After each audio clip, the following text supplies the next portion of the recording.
La victime s'éveille lentement et ouvre avec peine ses yeux déjà embués par les cris et les pleurs que lui inspire la salle de torture dans laquelle elle se trouve.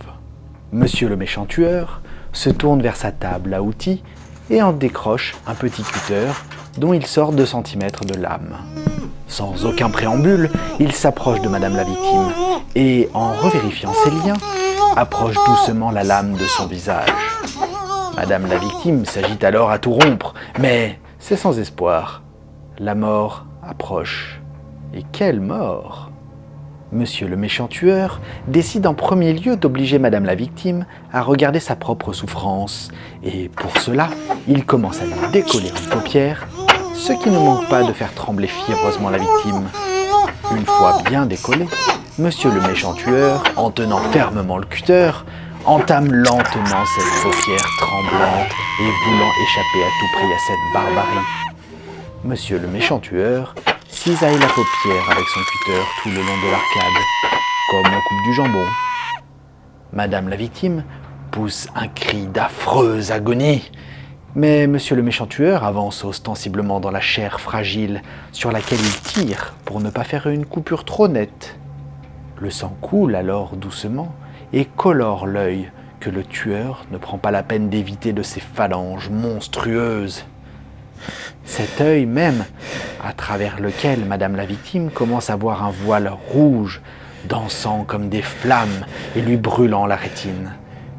Monsieur le méchant tueur tire alors une dernière fois sur la paupière pour l'arracher définitivement, en la jetant 3 mètres plus loin comme une simple poussière. Cela arrache en même temps un râle horrible à la victime. Monsieur le méchant tueur plante alors le cutter dans ce même œil et fait un cercle dans la gelée vivotante de la rétine. Puis il se met à gratter la surface de l'œil avec un bout de papier de verre sur 3 mm environ. Jugeant que la symétrie est alors rompue dans un si charmant visage, il reprend son cutter pour s'occuper de l'autre œil. Cette fois, il entaille la peau d'un bord extérieur de l'œil jusqu'au milieu du front et redescend jusqu'à l'autre bord de l'œil, formant comme une paupière géante de clown. La chair est à vif. Elle coule, elle bouge.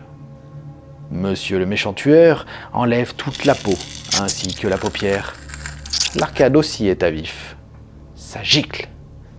Le tueur a du sang partout et, solidaire avec la victime, il essuie avec le doigt l'œil affreusement rougi. Mais son œuvre n'est pas finie. Il cherche et tend vers sa victime une cuillère à pamplemousse, avec de grosses dents sur les côtés. Il essaie alors, avec succès, d'intercaler la cuillère entre l'œil et l'os à vif. Il la rentre un peu, remue, rentre un peu plus, se déplace sur les côtés en donnant de petits coups secs. Madame la victime tourne de l'œil au propre, si l'on peut dire, comme au figuré. La cuillère plonge de plus en plus dans l'orbite, et lorsqu'elle touche le fond, Monsieur le méchant tueur fait alors un tour complet, sectionnant tous les nerfs. Madame la victime hurle de plus belle, l'agonie est presque complète. L'œil vient de sauter de l'orbite dans un giclement de sang. Il roule par terre. Monsieur le méchant tueur pose dessus alors négligemment le pied et, offrant trop peu de résistance, il éclate avec un bruit visqueux dans une glu vivante et gigotante. Une fois encore, Monsieur le méchant tueur trouve qu'il y a trop d'œil d'un côté et pas assez de l'autre. Mais comme un trou est déjà entamé, il fait sauter tout le milieu de l'œil restant, formant un trou blanc rougeâtre qui se remplit au fur et à mesure que le sang coule, tout comme l'orbite vide.